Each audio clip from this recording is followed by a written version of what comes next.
Hello guys, कैसे हैं आप लोग? सभी को गुड मॉर्निंग, राम राम, राधे राधे और जय श्री राम, जय माता दी। ठीक है, तो होली कैसा रहा आप लोगों का? ये माइक है।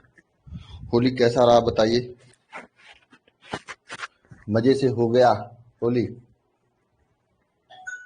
आराम से, कोई हैंड राइज न करे। अरुण गौतम, मत करो हैंड राइज। बात कर लेने दो, पढ़ लेने दो पहले, ठीक है? फिर उसके बाद मैं आपके प्रश्नों का जवाब देंगे।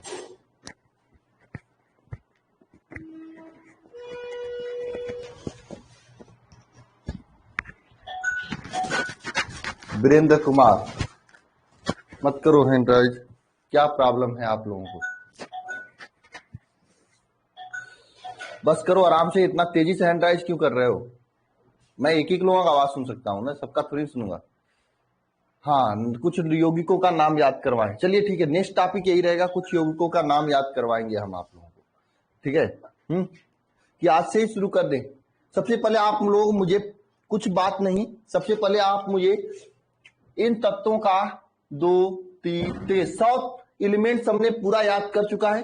अब हम लोग उसको 20-20 करके रिवीजन करेंगे। हम फटाफट लिख रहे हैं, आप फटाफट इनका तत्वों का परमाणु क्रमांक नाम सहित लिखिए। 4 5 6 7 8 9 10 11 12 13 14 15 16 17 18 19 20। इन तत्वों का आपको परमाणु क्रमांक और परमाणु भार के साथ में कमेंट बॉक्स में लिखना है। फिजिक्स क्लास शाम को होगी यार। कुछ लोग कह रहे थे फिजिक्स क्लास में डाउट लेने के लिए, जैसा कहोगे वैसा करूंगा मैं। तैयार रहना, हो सकता है आज ही डाउट ले लूं मैं। ठीक है? फिजिक्स क्लास शाम को होगी, सेम टाइम। इंग्लिश कब से होगा? अब होली होगी, इंग्लिश के लिए बात कर रहे हैं, अब स्टार्ट होगा इंग्लिश। क्यों नहीं होगा सर? कृष्णा कृष्णा राहुल कुमार, हैंडराइज मत करो। पहले जो मैं पूछा हूं बताओ, उसके बाद मैं आपका सवाल लूंगा। फटाफट बताओ। 1 से 20 तक तत्वों का परमाणु क्रमांक नाम के साथ में लिखो। मैं उसके बाद क्लास को स्टार्ट करता हूं बेहतरीन तरीके से। कल से आप लोगों को एक नए कुछ यौगिकों के नाम आपको मैं बताया करूंगा डेली।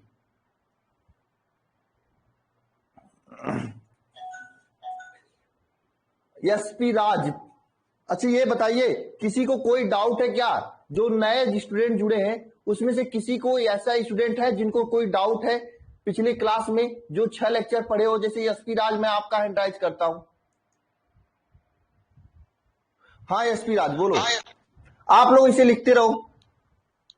सर आज तक तो आज मेरा पहला दिन है, तो मैं क्या करूंगा?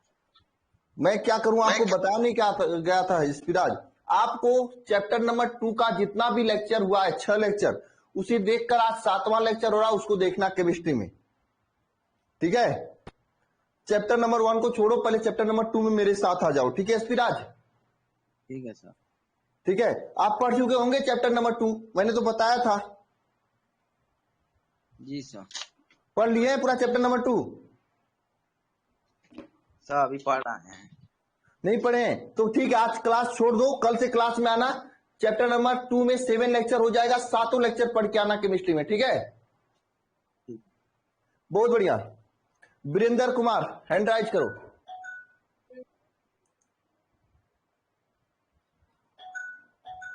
क्या हो गया अनुष्का आपको?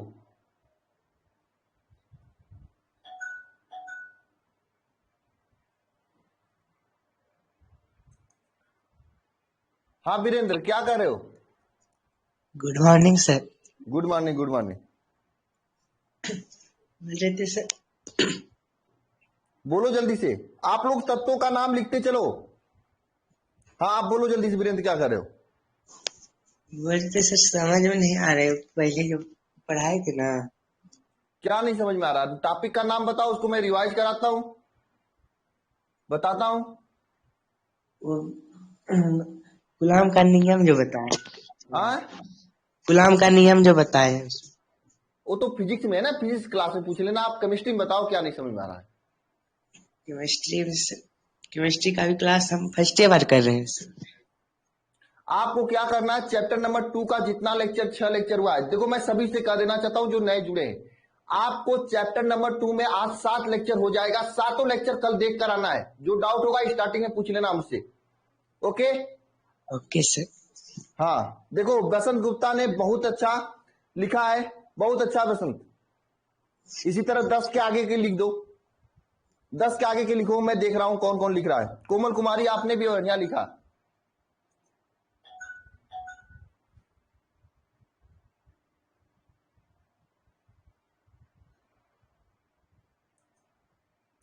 शिवम पांडे बोलो क्या कर रहे हो। शिवम, हेलो, हाँ जी शिवम बोलो क्या कर रहे हो। शिवम बोलोगे नहीं, चलो ठीक है कोई बात नहीं, ऐसे एंड्राइज मत किया करो मजे लेने के लिए।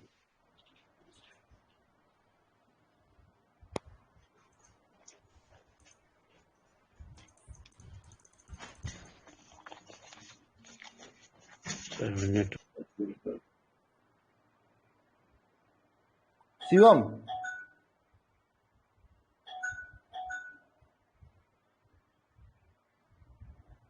क्यूट गर्ल लेट हो, हाँ अनुष्का बोलो क्या कर रही हो।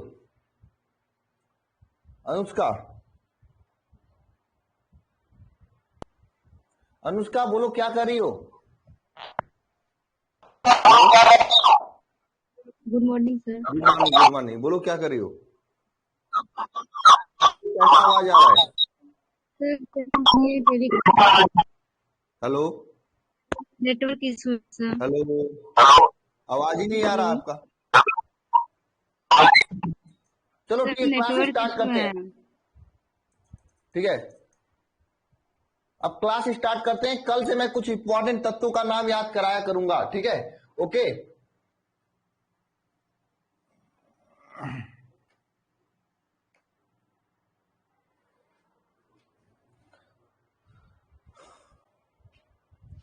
ओके तो हमने पिछले लेक्चर में विसरण तक के पढ़ चुका था, विसरण क्या होता है ये सभी चीजें हम लोगों ने समझ चुके थे। बोलो यहां तक तो किसी को डाउट नहीं था। जो नए जुड़े हैं मैं सभी से कहना चाहता हूं एक बार फिर से, केमिस्ट्री में चैप्टर नंबर 1 को छोड़ो, चैप्टर नंबर 2 के 1 से 7 लेक्चर जो आज हो जा रहे हैं उसको पूरा कंप्लीट करके कल की क्लास में आप लोगों को आना है, ठीक है। पूरा 1 से 7 लेक्चर कंप्लीट करके आना है, 7-8 घंटे आपको पढ़ना पड़ेगा, एक ही दिन केमिस्ट्री कंप्लीट कर लेना,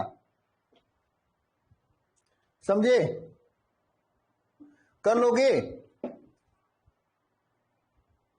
बताओ।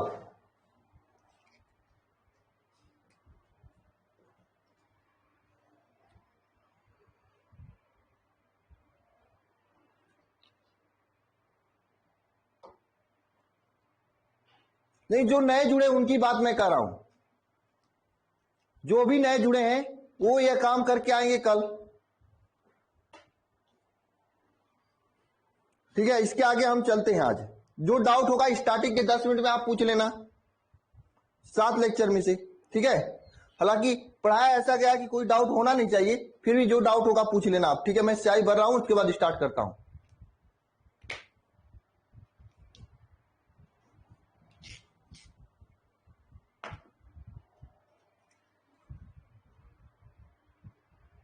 ठीक है, टेलीग्राम पे जो सेंड किया मैं देख लूंगा अनुष्का।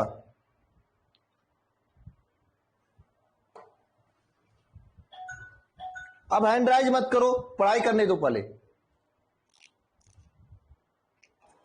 ठीक है अनुष्का। मैं देख लूंगा, बाद में क्वेश्चन करेंगे, पहले आज पढ़ लेते हैं, ठीक है ना। लास्ट में कर लेंगे या फिर डाउट क्लास में कर लेंगे, ठीक है।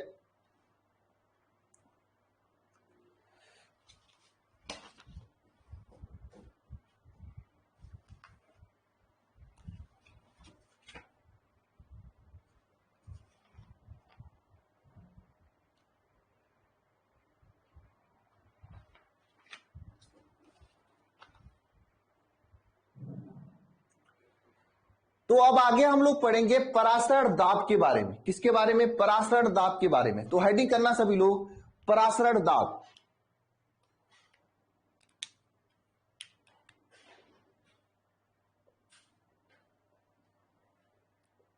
दाब, ठीक है। देखिए होता क्या पराशरण दाब, हमने इसी के पहले लेक्चर में हमने आपको पराशरण क्या होता है यह बता दिया था।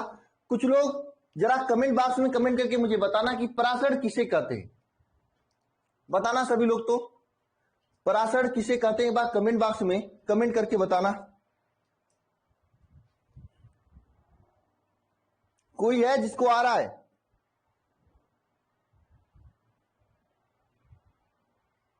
तो बताओ नीचे कमेंट बॉक्स में कमेंट करके, इसमें विलेय की कण गति करते हैं या फिर विलायक की कण गति करते हैं, और किस दिशा में गति करते हैं? बताओ पराशर किसे कहते हैं? अरे बताओगे गुड मॉर्निंग ही चलेगा अमरजीत?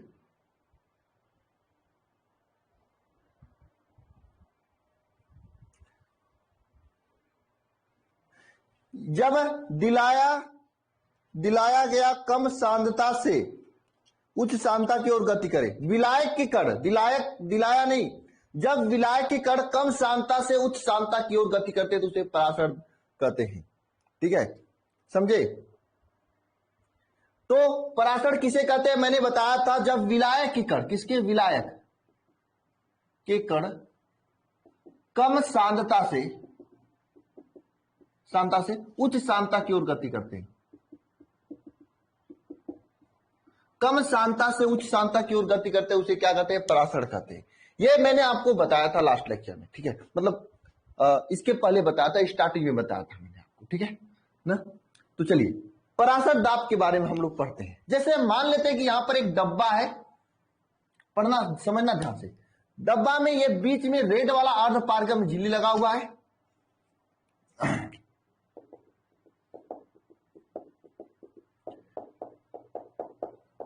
इधर कम सांद्रता वाला विलयन और इधर अधिक सांद्रता वाला विलयन रखा गया है।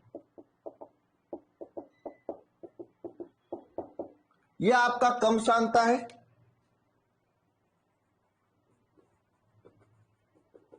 और यह आपका अधिक सांद्रता है। अगर ये जरा सोचिएगा सभी लोग कि अगर हम सामान्य अवस्था में रहते हैं, अगर हम सामान्य अवस्था में होते हैं तो यहां पे पराशर की क्रिया होगा, कम सांद्रता से अधिक सांद्रता की ओर विलायक की कण गति करने लगेंगे। देखो मैं सभी से कहना चाहूंगा, मैं एक ही बार बताऊंगा, ध्यान से समझना तभी आएगा। कमेंट बाजी छोड़ के पूरी ध्यान यहां पे लगाना, तब पराशर दाब समझ में आएगा, अन्यथा फिर नहीं आएगा। ठीक है, यहां से देखना, ये कम सांद्रता से अधिक सांद्रता की ओर ये विलायक के कण स्वतः गति करेंगे। कब? अपने आप। यह समझ लीजिए, इस क्रिया को कहते हैं पराशर। आप लोग जानते हो या आप लोग जानते हो? ठीक है, अगर हम यहां पे इस पराशर के क्रिया को रोकने के लिए,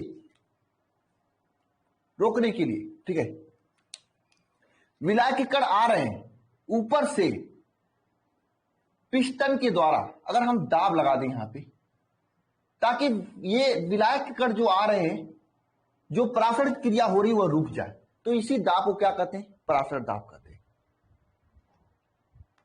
बात समझ में आ रही है? देखो इधर से इधर जा रहे हैं, जैसे आप हो गेट से घुस के जा रहे हो, उधर से कोई बंद कर दे कस के आपके गेट को, पकड़ लेता, आप नहीं जा पाओगे ना। तो जो दाब आवश्यकता होगी इस पराशर की क्रिया को रोकने के लिए, उसे ही पराशर दाब कहेंगे। बोलो समझ में आया सबको डिफिनेशन?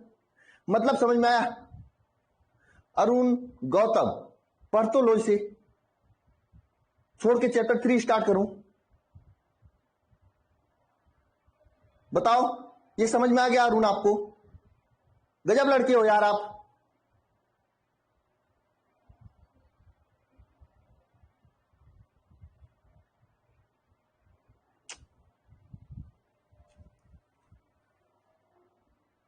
मेरे कहने का मतलब यह है कि ये जो अर्ध पारगम्य झिल्ली है, रेड वाला क्या अर्ध पारगम्य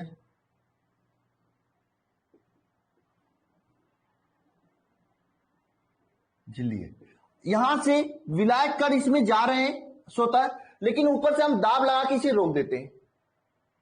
ऊपर से दाब लगा के हम लोग क्या रोक देते हैं? दाब लगा के रोक देते हैं। तो रोकने के लिए जो आवश्यक दाब होगा उसी को पराशर दाब कहेंगे। इसका डिफिनेशन बहुत ही आसान है कि पराशर की क्रिया को रोकने के लिए आवश्यक न्यूनतम दाब को पराशर दाब कहते हैं। लिखना सभी लोग डिफिनेशन, पराशर की क्रिया को रोकने के लिए आवश्यक न्यूनतम दाब को क्या कहते हैं? परासरण कहते हैं। ठीक है, परासरण की क्रिया को रोकने के लिए आवश्यक न्यूनतम दाब को क्या कहते हैं? परासरण दाब कहते हैं। परासरण दाब कहते हैं, ऑटोमेटिक प्रेशर। ठीक है, बात समझ में आई? परासरण की क्रिया को रोकने के लिए आवश्यक न्यूनतम दाब को परासरण दाब कहते हैं। अरुण, अगर आपका कंप्लीट नहीं है, मैं क्या कहा आपसे 7 लेक्चर कम से कम आपको पढ़ के आओ, क्योंकि चैप्टर नंबर 2 अभी बहुत बाकी, इसमें बहुत अच्छा चैप्टर है, यहां से एग्जाम में 100% क्वेश्चन पूछे जाते हैं। अभी तो मेन चीज बाकी है, द्रव के अर्थों गुणधर्म। 7 लेक्चर नहीं पढ़ सकते हो। मैंने कहा ना स्टार्टिंग, जो नए जुड़े हैं 7 लेक्चर पढ़ के आना। और जो जुड़ रहे थे, मैंने फोन पे भी कहवा रहा था, जो काउंसलर रजत सर है उनसे, कि आपको 7 लेक्चर पढ़ के आना है।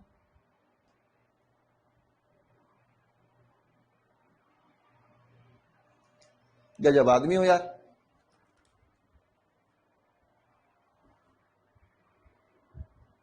तो डिफिनेशन क्या हुआ इसका?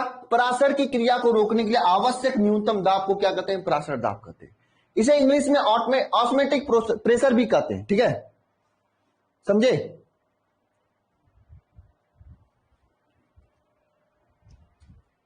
ठीक है, परासरण की क्रिया को रोकने के लिए आवश्यक न्यूनतम दाब को परासरण दाब कहते हैं। ये डिफिनेशन समझ में आया सबको? चलिए देखिए, इसका मात्रक क्या होता है? परासरण दाब का मात्रक।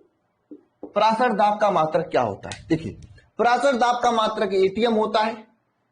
एटीएम मशीन मत समझ लेना भाई, एटीएम होता है इसका परासरण दाब का मात्रक। बार होता है, एमएमएचजी होता है, बार होता है, एमएमएचजी होता है। वो पारे के मतलब वो पारे का भरा होता है, उसी पे नापा जाता है। सीएमएफजी भी होता है। ठीक है, ये होता है। वायुमंडल होता है, या फिर पास्कल, रास्कल नहीं, पास्कल, समझे? ये होता है। ये सब इसके मात्रक होते हैं। अरे छोड़ो एटीएम का फुल फॉर्म, तो ठीक है, छोड़ो एटीएम का फुल फॉर्म। ये सब इसके दाब के मात्रक होते हैं। ठीक है ना? आगे समझना, दाब का मात्रक हो गया। और दाब, परासरण दाब को पाई से प्रदर्शित करते हैं। परासरण दाब को साइंस वाले जो है ना, पाई से प्रदर्शित करते हैं। परासरण दाब को पाई से प्रदर्शित करते हैं। ठीक है, पाई से प्रदर्शित करते हैं। क्या हुआ कोमल कुमारी? ये सारी मात्रक छोड़ो, आपको हमेशा एटीएम या वायुमंडल देखने को मिलेगा। बात सीधे टॉपिक पे चलो। ठीक है,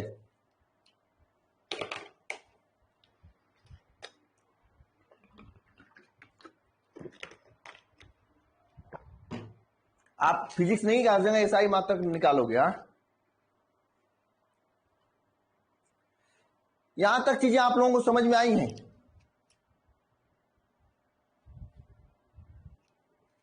बताओ, इसे पाई से प्रदर्शित करते हैं, इस पूरे परासरण दाब को। ठीक है, नेक्स्ट हेडिंग करना, परासरण दाब के मापने की विधियां। परासरण दाब के मापने की विधियां हेडिंग करना, परासरण दाब के मापने की विधियां।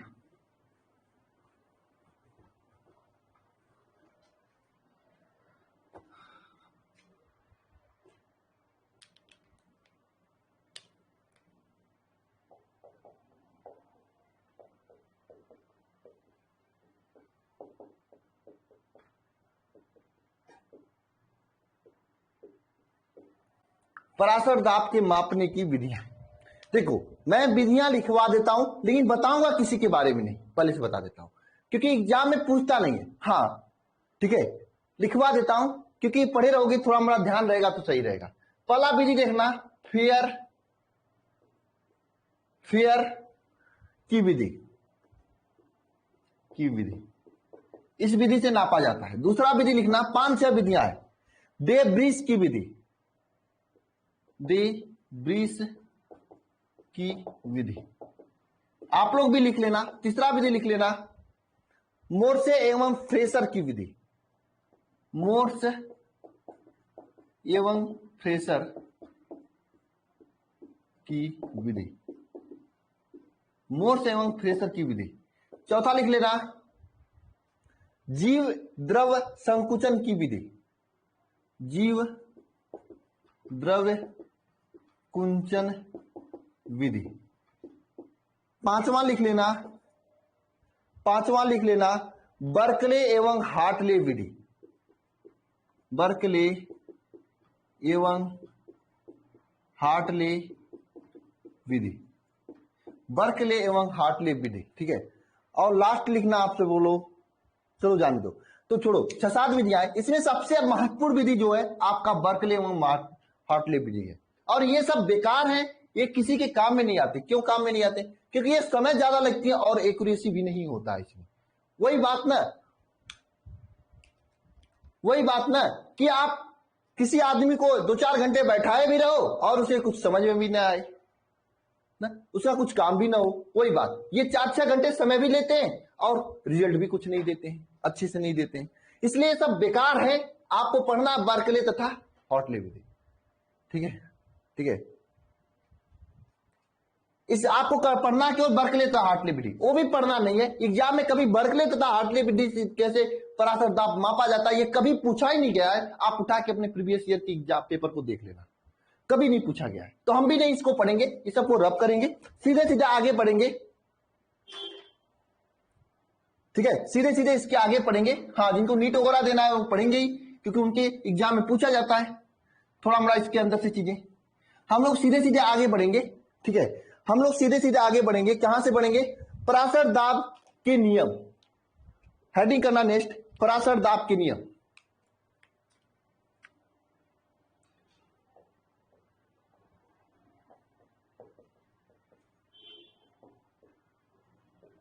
ठीक है, वो मैं इसलिए लिखवा दिया ताकि आपको परिचित रहो, जानते रहो कि ये सब चीजें होती हैं। ठीक है, पराशर दाब के नियम, पराशर दाब के नियम हम लोग पढ़ेंगे अब। ठीक है, बहुत ही महत्वपूर्ण चीजें अब चलने जा रही हैं। पूरे चैप्टर का न्यूमेरिकल पराशर दाब से संबंधित इसी सब नियम पर आधारित है। ठीक है, तो अब आपको लापरवाही नहीं करनी है, कोई कमेंटबाजी नहीं करनी है, पूरा ध्यान यहां पे होना चाहिए, यहां पे होना चाहिए। नहीं तो नहीं समझ में आएगा, कहोगे रिपीट करो सर।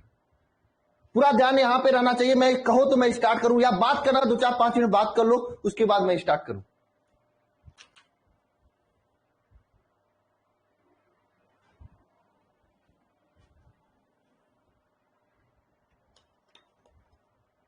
कर लो बात 2-4 मिनट, उसके बाद स्टार्ट करता हूं।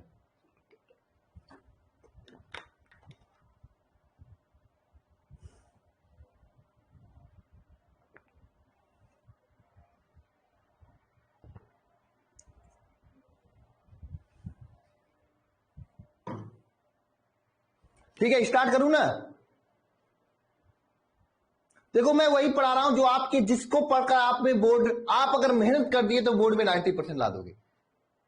ठीक है, देखो सीधी सी बात मैं बता रहा हूं, आपकी मेहनत के ऊपर डिपेंड करता है। मैं ही पढ़ाया था बहुत से बच्चों को जिनका अच्छा परसेंटेज आया। कुछ लोग ऐसे भी हैं जिनको जो फेल हो गए फिर से एडमिशन ले रहे हैं।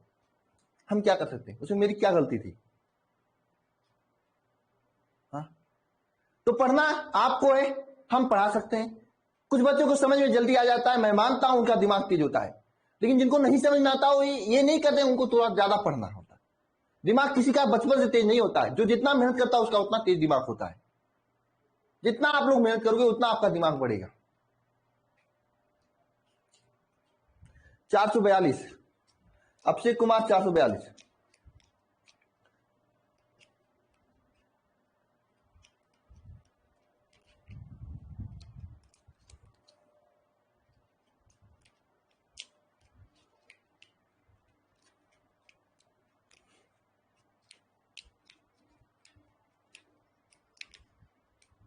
लेकिन मुझे दुखी है कि मेरे से पढ़े हुए बहुत सारे बच्चे ऐसे भी हैं जिनका नंबर बहुत कम आया है। तो सोच लो, क्या मेरे पढ़ाने में कमी तो रही नहीं होगी, मैंने तो पढ़ाया होगा ही। ईशा प्रिया यहाँ पे दोबारा एडमिशन ली है इस क्लास में, नीट की तैयारी करनी है, उनको बेसिक पढ़ना है, ठीक है।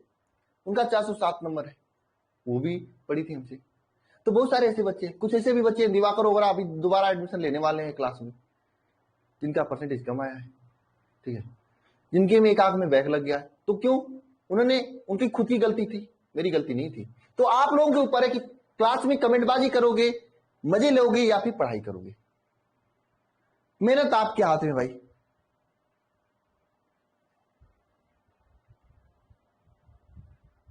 राजवन क्या डाउट है कमेंट करो। देखो दो चीजें हैं, आपको कोई भी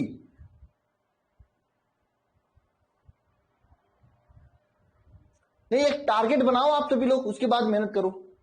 राजबान आप बताओ, कमेंट करो क्या प्रॉब्लम है। मैं हैंडराइज नहीं लूंगा अभी।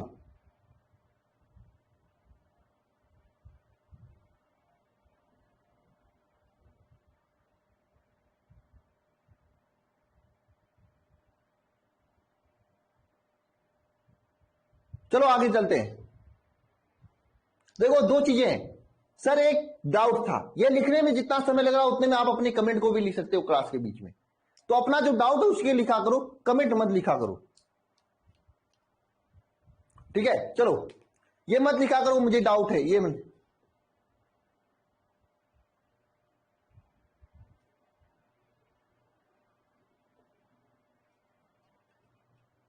ठीक है। ओके ओके, मैं दे दिया करूंगा, ठीक है। मैं इसलिए नहीं देता हूं ताकि आप लोग डाउट में रहो, ठीक है। सही है कि गलत है कि एग्जामिनर कभी एग्जाम में क्वेश्चन का आंसर थोड़ी नहीं देता है, तो मैं क्यों दूं आपको।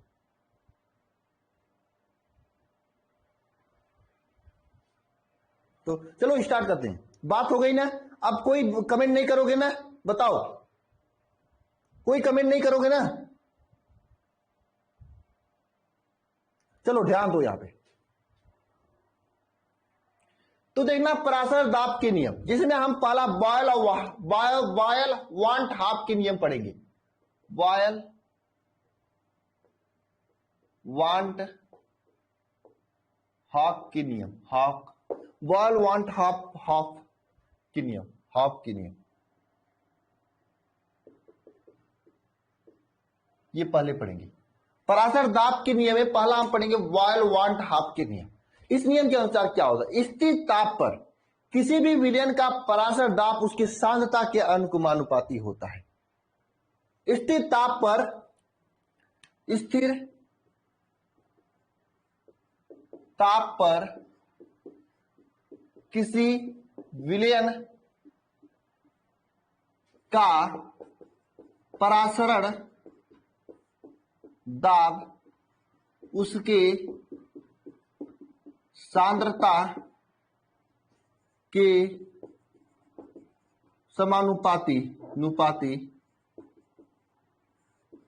समानुपाती होता है।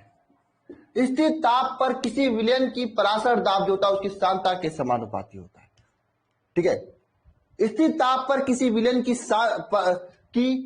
पराशर दाब उसके सांद्रता के समानुपाती होता है। हम लोग मानते कि माना पराशरण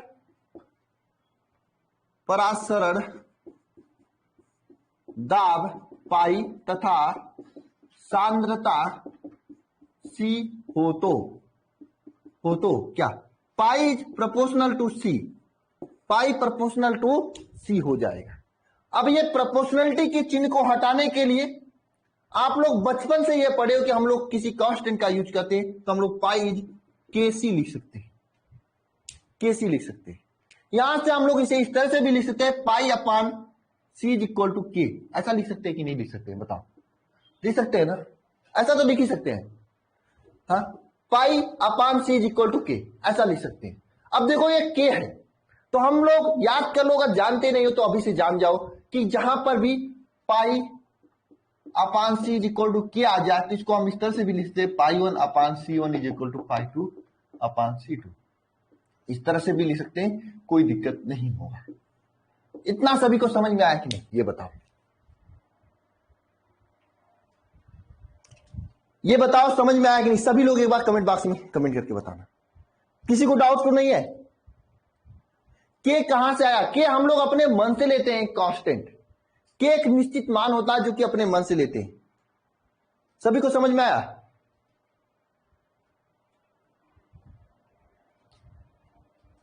आ गया सभी को समझ में?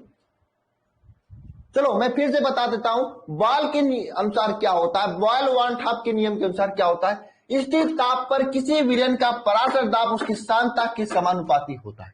किसके समानुपाती होता है? उसकी सांद्रता के समानुपाती होता है।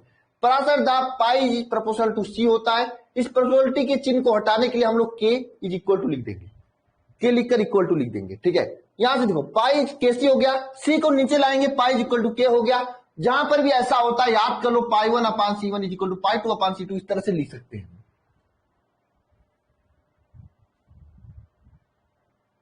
अरे आपकी मर्जी यार क्यूट गर्ल, आप यहां पे कुछ भी लिख सकते हो,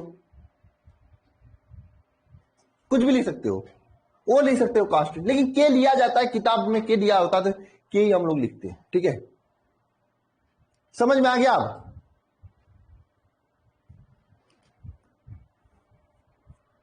चलो ठीक है, अच्छी बात है। वाई छोड़ो, जो बता रहा हूं याद करो।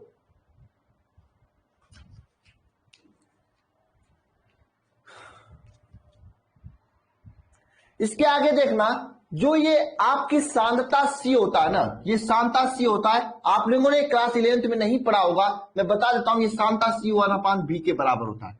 जहां पे v क्या होता है? आयतन, वो भी किसी भी में ले सकते हो। ये सांद्रता क्या? सांद्रता, मतलब सांद्रता 1/v के बराबर होता है।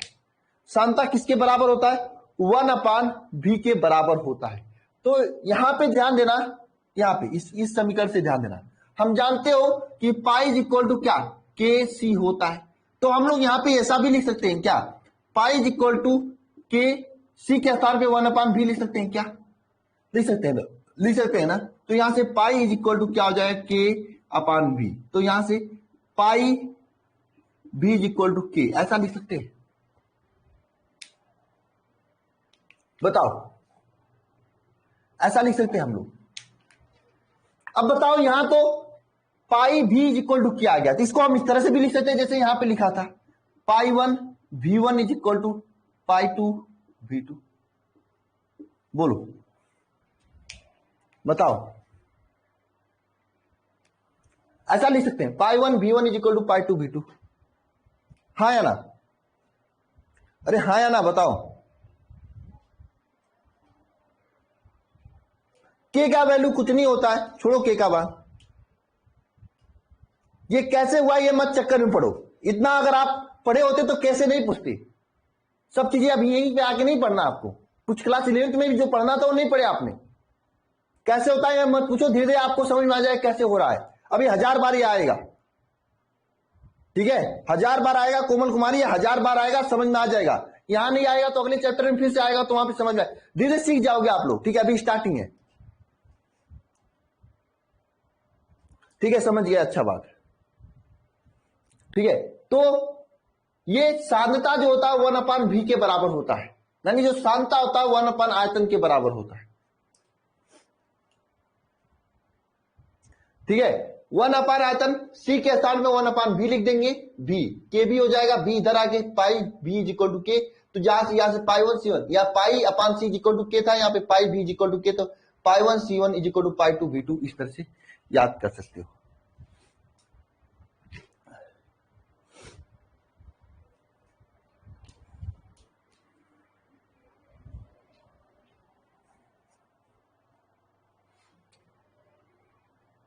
याद हो गया?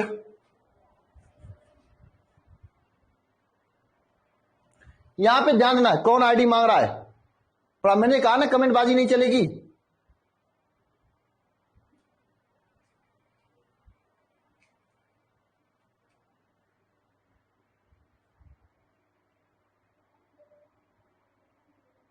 तो यहां तक सभी को समझ में आया? बॉयल वांट आपका नियम क्या होता है? स्थिर ताप पर किसी विलयन की पराशर दाब उसके सांद्रता के समानुपाती होता है, ये मैंने बताया। तो क्या होता है, कभी कभी यहां पे कंफ्यूजन हो जाता है एग्जाम में कि बॉल वन हाफ में क्या स्थिति था, ताप था कि क्या था? हाँ, ये कंफ्यूजन हो जाता। कौन किसके समानुपाती होता है ये भी कंफ्यूजन हो जाता है, क्योंकि आगे आपको चार्ल्स वान हाफ का नियम पढ़ना पड़ेगा, तो ये सब में कंफ्यूजन हो जाता है एग्जाम में। तो इसके लिए मैं एक ट्रिक बनाया हूं, और वो ट्रिक बहुत सीक्रेट बात है, ठीक है? ट्रिक भी है, बहुत ही सीक्रेट बात है, किसी से बताना मत आप लोग, ठीक है? बताएं, देखो इसका ट्रिक क्या है।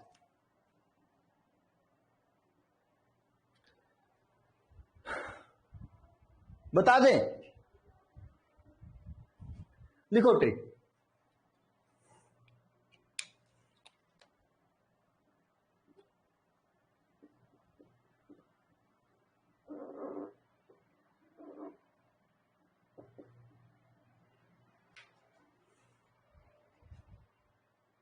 लिख, बता दें, हम लिख रहे हैं, बोलेंगे नहीं।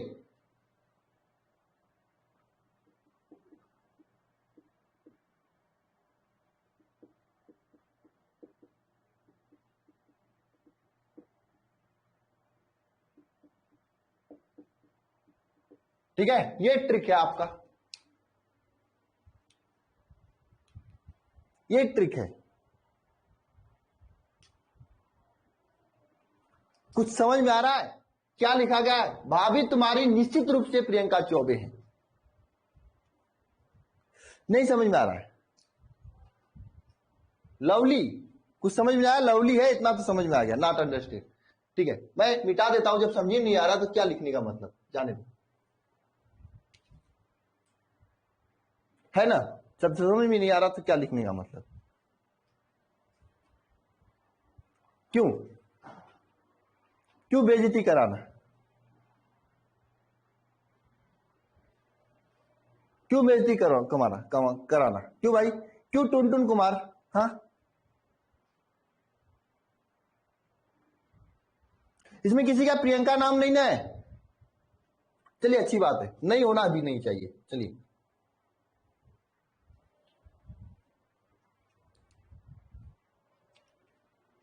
अब आप लोगों के भैया होंगे, हमको क्या बता।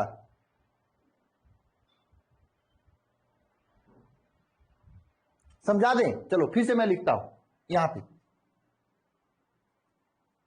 भाभी तुम्हारी निश्चित रूप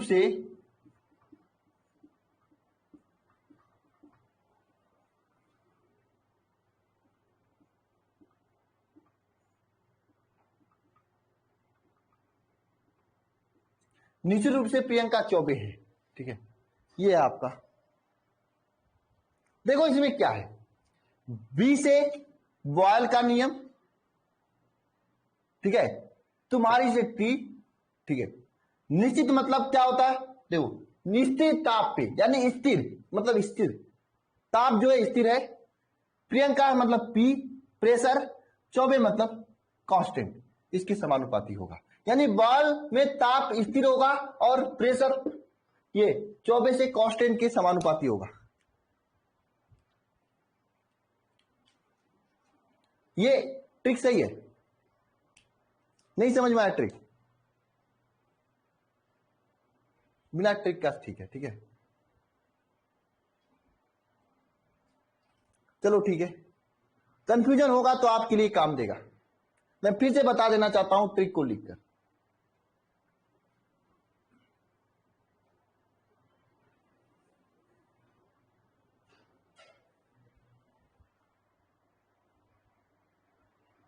तो मैं इसका फिर से ट्रिक आपको बता देता हूं ना, इसको रब करता हूं, ठीक है? पहले रब करता हूं, उसके बाद बताता हूं।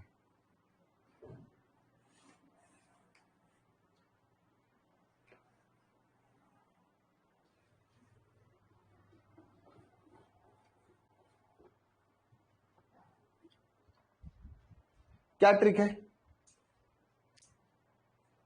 ट्रिक यह है, भाभी तुम्हारी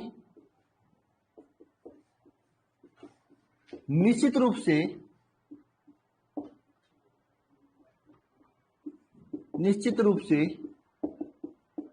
प्रियंका चौबे हैं। ठीक है। इसमें क्या है, बी से भाभी से मतलब बी से बॉयल का नियम, टी तुम्हारी ताप निश्चित मतलब स्थिर, ठीक है।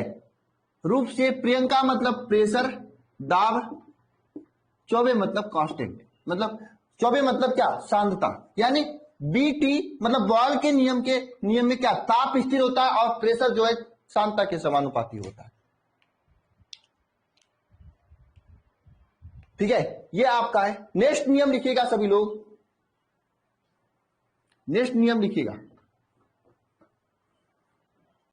नेक्स्ट नियम है आपका चार्ल्स वांट हाफ का नियम। वांट हाफ का नियम, चार्ल्स वांट हाफ का नियम। नेक्स्ट नियम चार्ल्स वांट हाफ का नियम। इस नियम में अनुसार क्या होता है, इस नियम के अनुसार क्या होता है, सांद्रता, इस नियम के अनुसार क्या होता है, स्थिर सांद्रता पर विलयन का पराशर दाब उसके ताप के समानुपाती होता है। स्थिर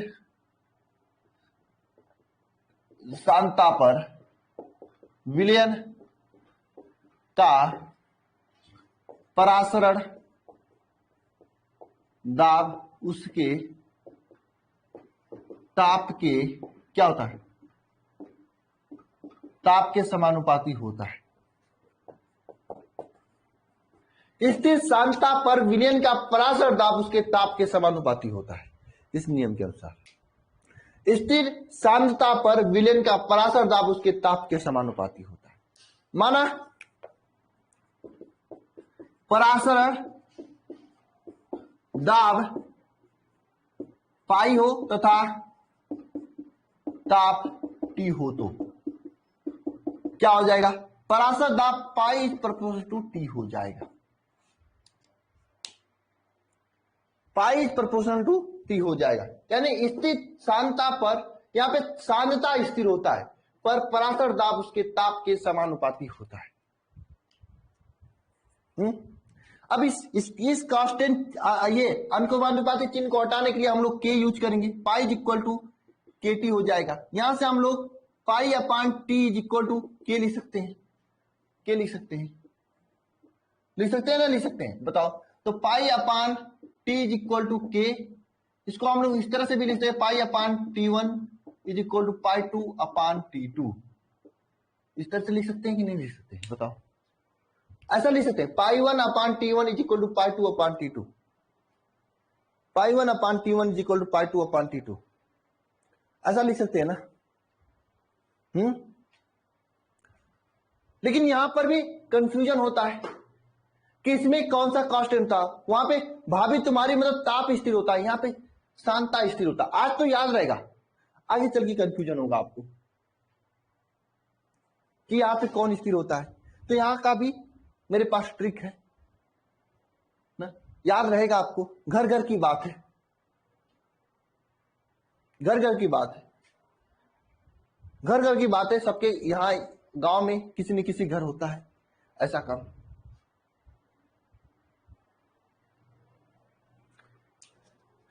चाची जो है चाचा को नियत रूप से पीटती हैं, ये इसका ट्रिक है। चाची चाचा को नियत रूप से पीटती है, चाची चाचा को नियत रूप से पीटती हैं। सी से चार्ल्स का नियम, ठीक है। सी से क्या है, सांद्रता। सी से क्या है आपका कंसंट्रेशन, सी, और सी को हम लोग क्या लिखते हैं, इंग्लिश में कंसंट्रेशन, हिंदी में सांद्रता। नियत मतलब स्थिर, पीटती हैं, बताओ, पीटती हैं, पीटती हैं। पी से परासर दाब, टी से ताप। यानी चाची चाचा को नियत रूप से पीटती है। कर सकते हैं के स्थान पे आप अपना आर यूज कर लेना, कोई मना नहीं करेगा आपको। हम नहीं बोलेंगे कभी, हम कभी नहीं बोलेंगे पी के स्थान पर के स्थान पे आर यूज कर लेना आप, कांस्टेंट है, कुछ भी यूज कर सकते हो। इस ट्रिक से आप इसे भी याद रख सकते हो आसानी से, समझे। आप के स्थान पे राजभान यूज कर लेना, राजभान, कोई दिक्कत नहीं होगा। हम भी नहीं कुछ बोलेंगे, एग्जामिनर भी कुछ नहीं बोलेगा।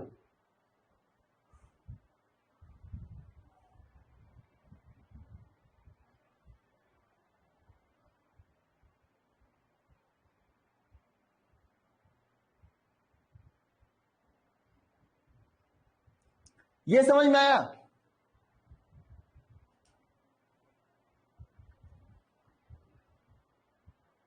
ये समझ में आया आप लोगों को?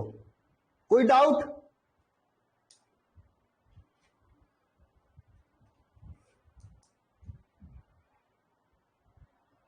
नो डाउट, ठीक। अरे भाई चाची चाचा को मारती हैं और क्या।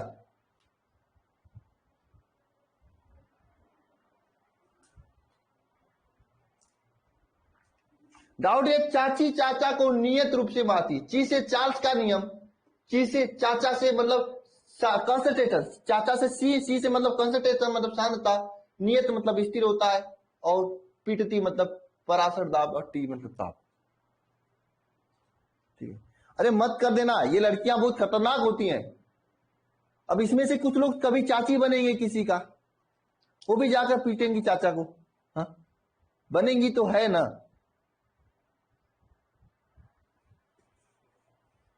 क्यों अनुष्का, गलत कर रहे हैं हम? खतरनाक होती है, बच के रहना भाई। पढ़ना लिखना, कुछ बन जाना, नहीं तो पीटेंगी ऐसा ना कि नौसाद जी ना हालत खराब कर देंगी प्रवीण।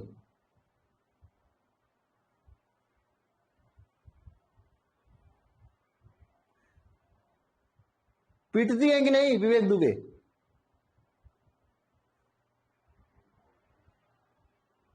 अरे गलत बता रहा हूं, आपके गांव में दो चार लोग मार खाते होंगे रोज बंद कमरे में। अरे हमको क्या पता, है ना।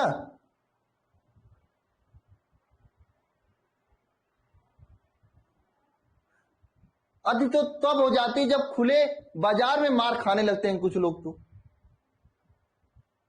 नहीं मेरी नहीं हुई है, नहीं हुई है पूनम कुमारी, मार थोड़ी निकाना करके मुझे।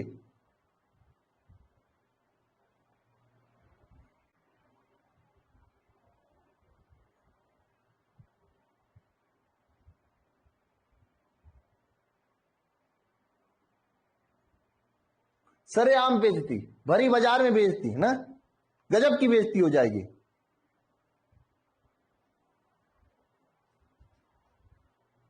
बच के रहना, ठीक है।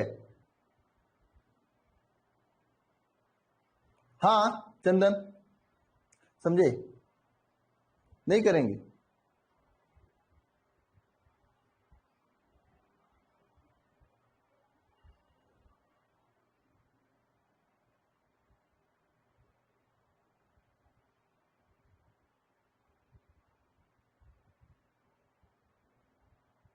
इतना समझ में आया आप लोगों को?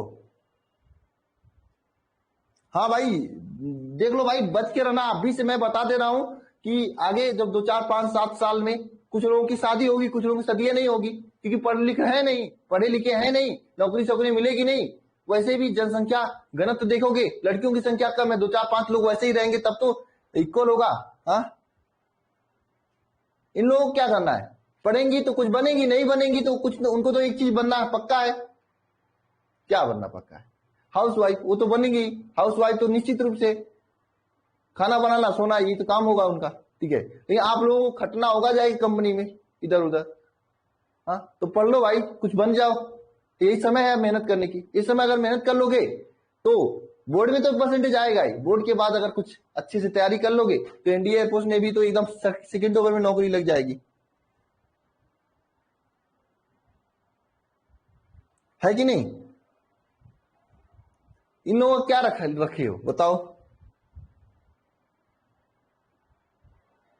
मैं सबकी बात नहीं कर रहा हूं, चांदनी,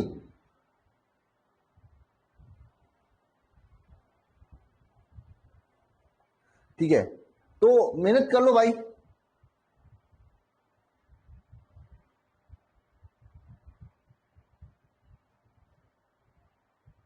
हाँ, इंग्लिश एग्जाम के बाद स्टार्ट होगा पंकज कुमार, ठीक है। अगले साल जब आप लोग बोर्ड एग्जाम दे लोगे, फेल हो जाओगे, उसके बाद इंग्लिश हम यहाँ पे स्टार्ट करवाएंगे। मजा आएगा ना पंकज, दोबारा हमारे साथ पढ़ना इस बैच में, ठीक है। अच्छा आइडिया दिए पंकज जी, आपने तो अच्छा आइडिया दिया मुझे।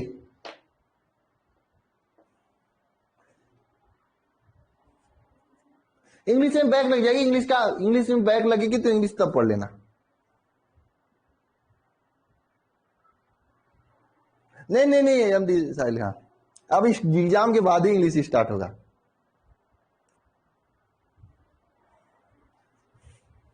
चलिए आगे चलते हैं, फिर से एक बार पढ़ने का मौका मिलेगा ना, फिर से एक बार बना बनाया खाना घर में बैठकर खाने का मौका मिलेगा, है ना।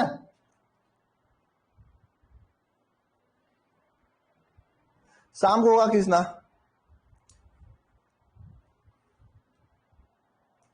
चलो स्टार्ट करते हैं, आगे हो गई बहुत बात।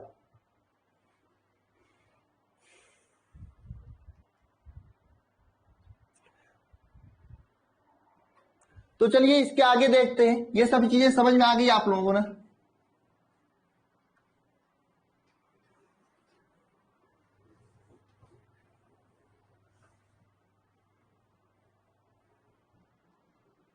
चलिए अवोगाद्रो का नियम लिखिएगा।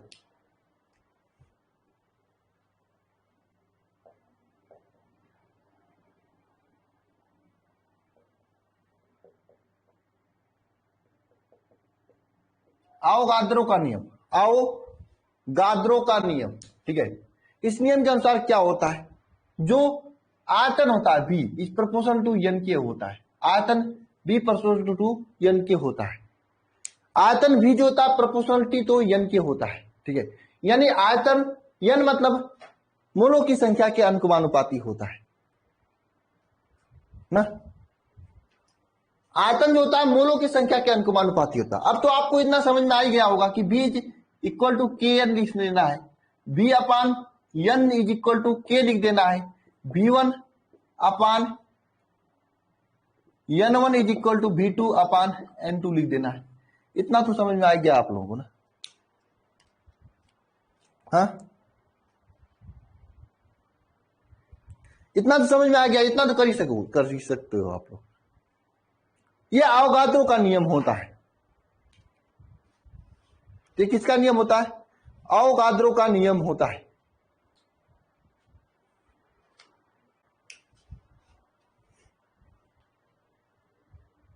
ठीक है, इसके आगे चलते हैं। लिखना आदर्श विलयन या तनु विलयन के लिए वांट हाफ समीकरण।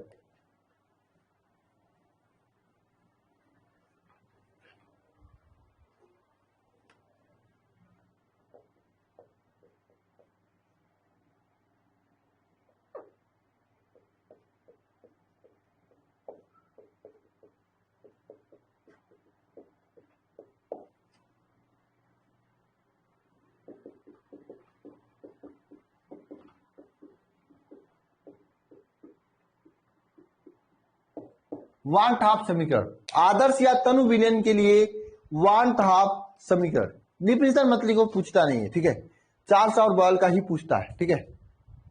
आदर्श या तनु विलयन के लिए वांट हाफ का समीकरण। देखिए सबसे पहले हम लोग बॉयल का नियम लिखते हैं। बॉयल का नियम क्या था, पाई प्रोपोर्शनल टू कंसंट्रेशन सांद्रता था, यही था ना, यही था ना। और चार्ल्स का नियम क्या था, चार्ल्स नियम क्या था, पाई प्रोपोर्शनल टू टी था, बोलो हाँ। और अवोगाद्रो का नियम क्या था, अवोगाद्रो का नियम क्या था, छोड़ो, ये बॉयल और चार्ल्स के नियम को एक साथ हम लोग लिखते हैं यहां पे। बॉयल और चार्ल्स के नियम को समीकरण नंबर 1, समीकरण नंबर 2, ठीक है, ठीक है। समीकरण 1 तथा 2 से, समीकरण 1 तथा 2 से क्या हम ये लिख सकते हैं, पाई इज प्रोपोर्शनल टू सीटी, ऐसा लिख सकते हैं। दोनों को एक साथ लिख सकते हैं, समीकरण 1 तथा 2 से ऐसा लिख सकते हैं, pi is equal to C T. बताओ, ऐसा लिख सकते हैं, pi proportional to C T. तो ध्यान देना, इस प्रोपोर्शनलिटी के चिन्ह को हम लोग हटाएंगे, pi is equal to S C T लिख सकते हैं क्या? हम लोग यहां पे यस नियतांक माने हैं, यस को हम लोग नियतांक माने हैं। सबसे पहले क्वेश्चन देख लेते हैं कैसे पूछा जाता है आपकी एग्जाम में।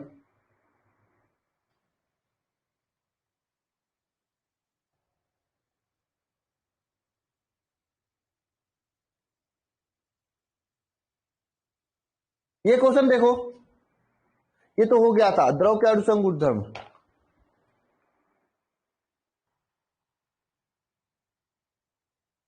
अरे यार अभी कुछ समय बाकी क्वेश्चन में, इतना लिख लो। ये बताओ, pi equal to S C T लिख सकते हैं? अरे ये प्रोपोर्शनलिटी के चिन्ह को हटाने के लिए हमने यहां पे यस एक कांस्टेंट, एक नियतांक माना है। पहले इन दोनों का एक ही में गुणा करके लिखे, पाई इक्वल टू सी है और पाई इक्वल टू टी है। जैसे आप हो, जैसे यहां पे मान लीजिए कोई भी है, कौन है? नहीं, S C T, N C T. जैसे यहां पे राहुल है, राहुल नंबर 1 झूठ भी बोलते हैं, number 2 Rahul is proportional to झूठ है, राहुल झूठ भी बोलते हैं,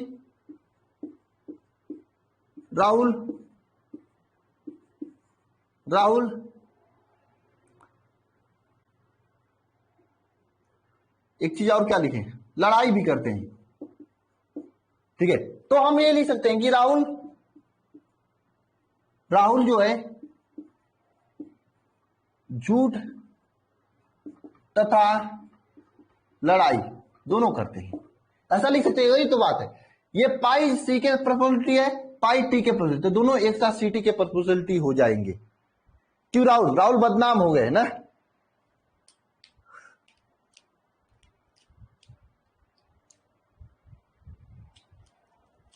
है ना?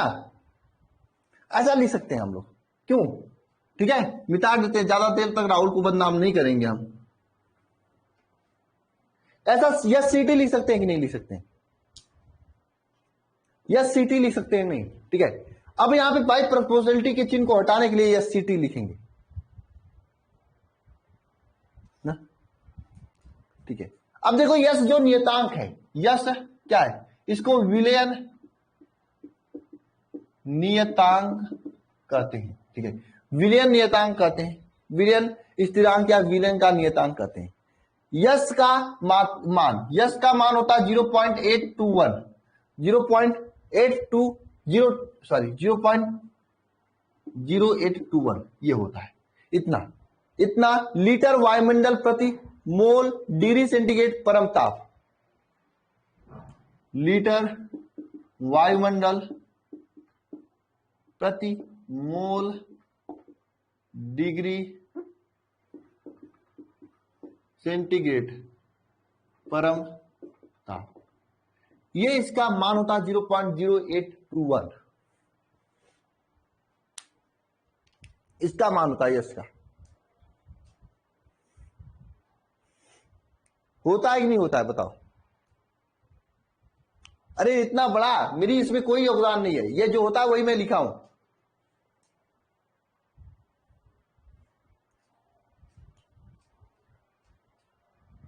है ना? जब हम लोग आगे क्वेश्चन करेंगे वहां पे इसका यूज होगा। ठीक है, अब देखो आप लोग जानते हो यहां पे सी क्या है? सी आपका क्या है?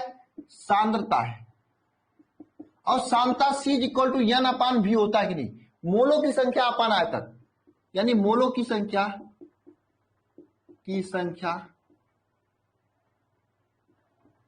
अपान आयतन, ये सांद्रता सी इक्वल टू एन अपान भी होता है कि नहीं? हाँ, ऐसा होता है कि नहीं? मैंने आपको स्टार्टिंग से बताया था सांद्रता सी इक्वल टू मोलों की संख्या अपान आयतन, ऐसा होता है ना। ठीक है, तो हम लोग इस समीकरण में ऐसा भी लिख सकते हैं, pi equal to n upon c, n upon b, yes n upon b t, ऐसा भी लिख सकते हैं। Pi equal to yes n upon b t, ऐसा भी लिख सकते हैं, ऐसा भी लिख सकते हैं। अब देखो हम लोग यन यन क्या है? मोलों की संख्या है, मोलों की संख्या है। यन क्या है? मोलों की संख्या है। तो यन को इस तरह से भी लिख सकते हैं, यन को इस तरह से भी लिख सकते हैं, ग्राम में भार अपान ग्राम में भार, यानी डब्लू अपान अणुभार, अणुभार यानी स्मॉल एम, इस तरह से भी लिख सकते हैं। बोलो, ऐसा लिख सकते हैं ना, मोलों की संख्या इसी तरह से निकालने मैंने आपको बताया था ना। तो यहां से pi is equal to yes, देखो यम यम यम क्या हम लोग डब्लू अपान यम लिख रहे हैं, ठीक है, अपान भी टी ऐसा लिख रहे हैं। तो पाई इज इक्वल टू यहां पे समीकरण बन जाएगा yes W T upon M भी, ये। और ये बहुत ही महत्वपूर्ण समीकरण है, यहां से बहुत सारे न्यूमेरिकल हम लोग करते हैं ऐसा। बताओ, समझ में आया सभी को?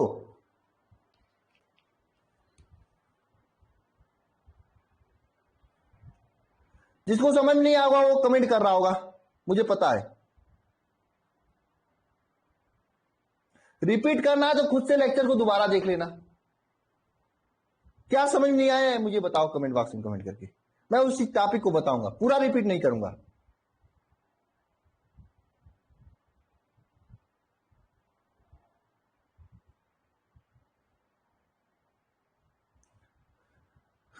चलो ठीक है, अब डाउट ले लेता हूं। इस पूरे में कितना किसी को डाउट है तो बताओ कमेंट बॉक्स में कमेंट करके, कमेंट करो या फिर हैंड राइज करो।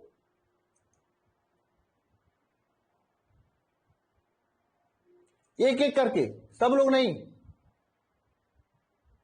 पहले अनुष्का का हम हैंड राइज लेते हैं। हाँ जी अनुष्का, बोलो क्या कर रहे हो? हेलो, हेलो, आवाज आ क्या रही है कर रहे हो? सर? बोलो। Good morning sir. हाँ हाँ बोलो, क्या कर रहे हो?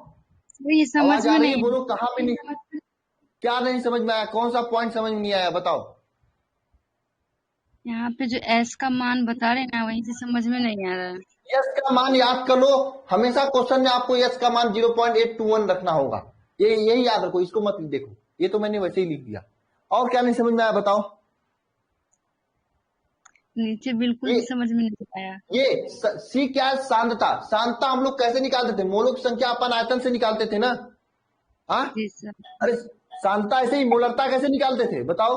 मोलों की संख्या अपन आयतन से ही निकालते थे ना, सांद्रता मोलरता। हाँ, यस सर। तो सी के स्थान पे एन अपान भी तो लिखा हूं। हाँ, सर ये ये सांद्रता क्या है सर? क्या?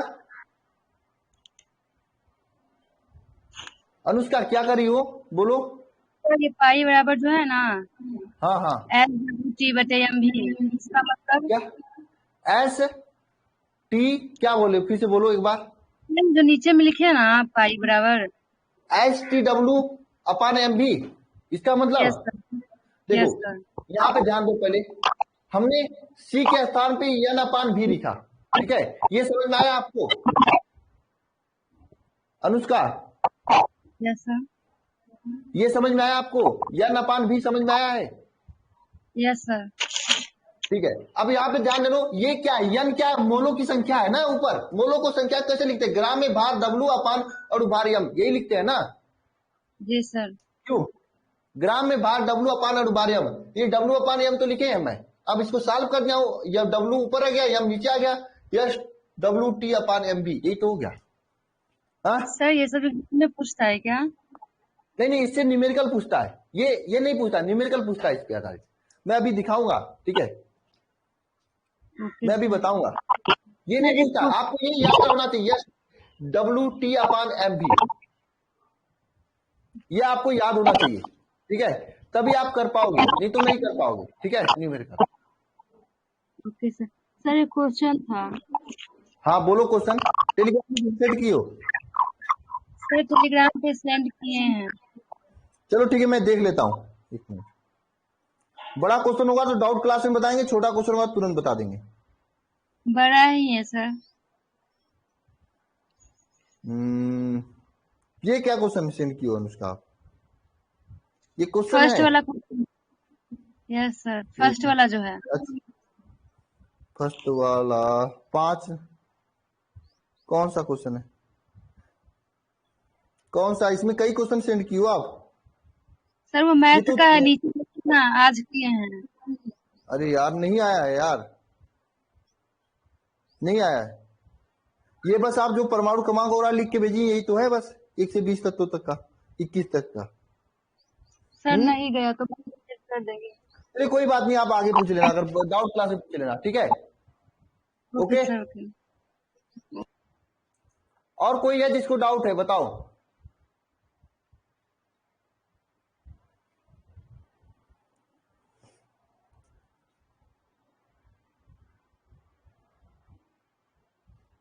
अरे दोनों होता है, C इक्वल टू 1/V होता है। कब? जब मोलों की संख्या 1 होता है तब 1/V होगा। अगर C इक्वल टू N/V होता है, लेकिन अगर ये N मोलों की संख्या 1 हो जाए 1 मोल के लिए, तो C इक्वल टू 1/V हो जाएगा। ठीक है? वहां पे मोलों की संख्या 1 था।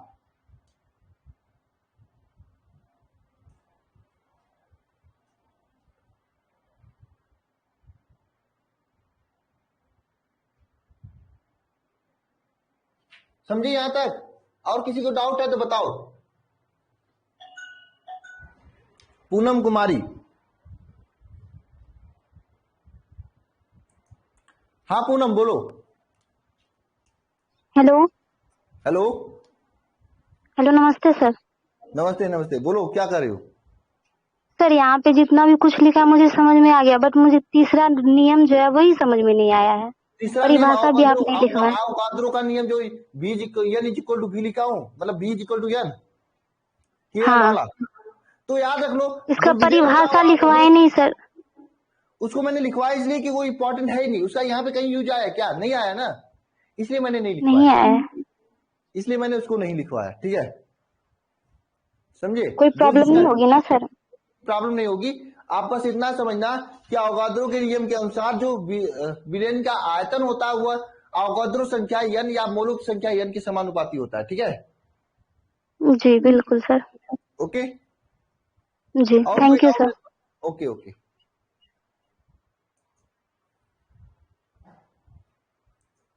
और कोई डाउट है तो बताओ।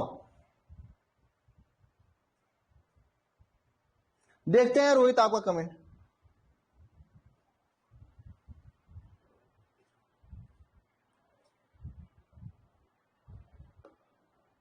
क्लियर है? चलो बहुत बढ़िया, क्लियर तो हुआ आप लोगों को।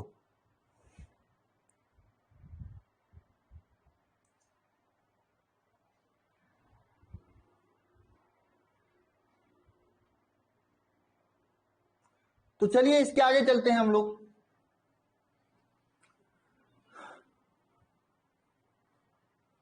अब देखो ये जो फार्मूला है ना, इसी पे आधारित बहुत सारे क्वेश्चन आपके एग्जाम में बनते हैं, न्यूमेरिकल प्रश्न बनते हैं। मैं क्वेश्चन लेकर आया हूं, देख लेना सभी लोग, और आगे हम लोग इसको डिस्कस करेंगे। ठीक है? इसी पे आधारित ना, देख लेना, थोड़ा ट्राई करना। ये सब चीजें अभी मुझे पढ़ाना है, ये सब बताना है मुझे। देखो ये क्वेश्चन देख लो आप, देखो ये क्वेश्चन, ये क्वेश्चन देखो, ये सब जो क्वेश्चन है मैं बड़ा कर देता हूं, एक बार ट्राई करना सभी लोग क्वेश्चन को। फिर मैं इसको कराऊंगा। इसी फार्मूला पे आधारित क्वेश्चन हैं जो नीचे यहां पे लिखा हुआ है, ये इसी फार्मूला पे आधारित ये सभी क्वेश्चन हैं, देख लो, ये सभी क्वेश्चन हैं। ठीक है? बहुत ही अच्छे अच्छे क्वेश्चन पूछे जाते हैं एग्जाम में। ठीक है? इस तरह के क्वेश्चन आपके एग्जाम में बहुत बार पूछे गए हैं और एग्जाम में पूछे भी जाते हैं। इन सभी चीजों को हम लोग आगे डिस्कस करेंगे। ठीक है?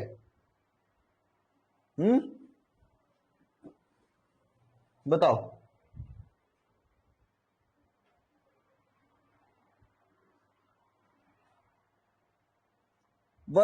हैंड राइज करो, सागर कुमार हैंड राइज लेता हूं आपके।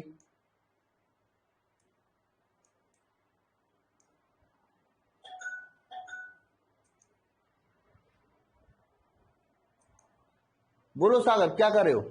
Good morning sir. सागर, हाँ सर, आवाज नहीं जा रही है सर? आ रही है, बोलो क्या कर रहे हो? सर मेरा मेन प्रॉब्लम है सर, आप टाइम पे पीडीएफ क्यों नहीं अपलोड करते? टाइम पे पीडीएफ अपलोड नहीं होता है क्या? यस सर, मेरे इसके पास तो कारण पीडीएफ बना बनाया होता है। चलो मैं क्लास के तुरंत बाद पीडीएफ अपलोड करता हूँ। मैं अपने हाथ से अपलोड करूंगा। मैं दे देता हूँ किसी को अपलोड करने के लिए, वो अन्य काम में बिजी हो जाते हैं। इसके कारण ना सर मेरा पूरा शेड्यूल चेंज हो जाता है। चलिए ठीक है, मैं अभी अपलोड कर रहा हूँ, ठीक है। Okay thank you. और कोई डाउट है? नो सर डाउट नहीं। चलिए कोई बात नहीं, ओके।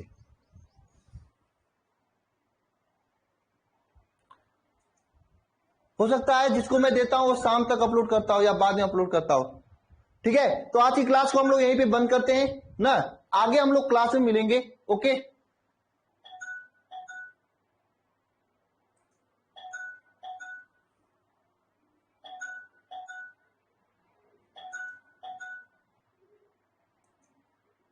और जिसका भी डाउट है वो आगे क्लास में डिस्कस करेगा, ठीक है, क्योंकि बायोलॉजी क्लास समय पे होना आवश्यक